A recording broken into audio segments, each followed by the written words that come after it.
So many patients fear that there might be pain in the process of embryo transfer, and they want to know how the procedure goes, and are there any things the patient should be aware of on the day of embryo transfer. So the embryo transfer is the final and most important procedure of an IVF cycle. It has to go very smoothly. Patient should not be stressed about the procedure, and what is required for that is complete information to the patient. So what happens on the day of embryo transfer? In the lab, we give instructions to our embryologist regarding which embryos to thaw. So your embryos will be thawed. We wait for full expansion of the blastocyst embryos, so your chances of success of IVF are higher. Now, what is expected from the patient? Patient is expected to take the medicines on time, especially all the hormones like estrogen and progesterone should be taken on time even on the day of embryo transfer. The procedure usually does not require anesthesia because it is a painless procedure. If you have undergone an IUI procedure, you can consider it as similar to IUI procedure. So what happens exactly is we ask the patient to keep her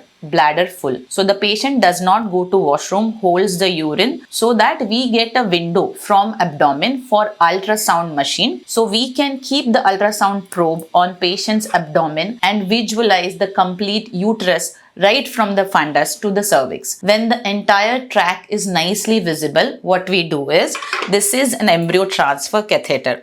So this is an outer catheter and there is an inner catheter. We introduce the outer catheter after cleaning the vagina, and under the ultrasound guidance, we advance it inside the uterus only till we cross the internal os, which is the mouth of the cervix. In that position, we wait with the outer catheter and we gently take out the inner stellate of the catheter. After removing it, the embryologist will come with the inner catheter, which is loaded with your embryos. Embryologist then introduces the inner catheter inside the outer catheter, and under ultrasound guidance, we visualize on the screen and we see where the tip of my inner catheter is reaching. So we take the tip of the inner catheter just below the fundus, and at that position we gently push the syringe so your embryos are dropped at exact location. Then after dropping the embryos, we withdraw the inner catheter and then we draw the whole thing out of the uterus and we hand over this to the embryologist. Now the embryologist will check inside the lab under the microscope if the embryos have been cleared from the catheter, which means your embryo transfer went smoothly and successfully. So this is about the embryo transfer procedure. What is expected from the patient is not to stress too much, keep her body relaxed throughout the procedure so it's easier for the doctor to do the transfer process.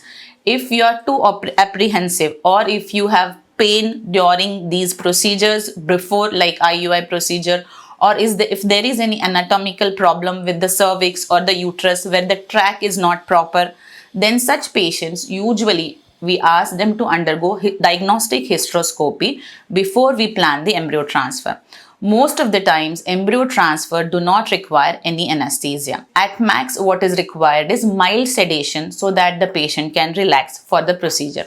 After the procedure, patient is told to rest in the same position for 5 to 10 minutes and then she is free to walk, and also she can go home once she receives the post-embryo transfer medications and guidance.